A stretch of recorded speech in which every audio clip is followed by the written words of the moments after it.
ભારતીય જનતા પાર્ટીએ મને આ 7મી વખત ભરૂચ લોકસભા માટે ઉમેદવાર તરીકે પ્રોજેક્ટ કર્યો છે।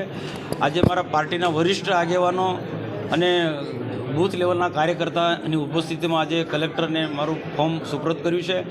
આજે કાર્યકર્તાનો જુસ્સો જોતાં મને સંપૂર્ણપણે વિશ્વાસ છે અને વિશ્વાસથી કહી શકું છું કે પાછલા જે પણ અમારા પાર્ટીના જે રેકોર્ડ છે લોકસભાના એ બધા રેકોર્ડ અમે તોડીશું। ગયા વખતે 3.5 લાખનો રેકોર્ડ હતો, એ પાર કરીને આ વખતે 5 લાખના માર્જિનથી આ વખતે ભારતીય જનતા પાર્ટીએ ભરૂચ લોકસભા જીતવાનું છે। ચૈતર વસાવા અને દિલીપ વસાવાનું ત્રિકોણીય જંગ છે, શું કહેશો?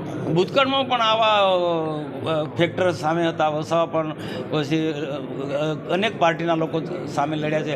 જે વખતે કોંગ્રેસનો 16 કણાએ સુરત તપતો હતો ત્યારે આ ભરૂચ લોકસભામાં જીત્યા છે, ત્યારે આજે તો એવો માહોલ નથી। ખૂબ સરળતાથી બહુ મોટા માર્જિનથી અમે જીતીશું, સામે કોઈ પણ ઉમેદવાર હશે। કોંગ્રેસ ઉમેદવારીમાંથી બાકાત છે, તો શું કહેશો, શું ફાયદો થશે ભાજપાને કે ચૈતરને?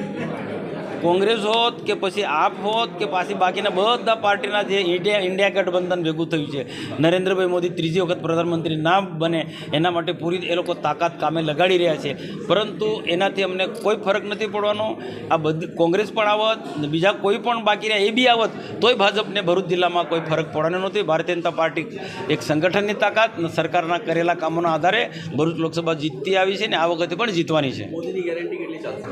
મોદીની ગેરંટી જબરજસ્ત 108ના ગતિથી ચાલવાની છે।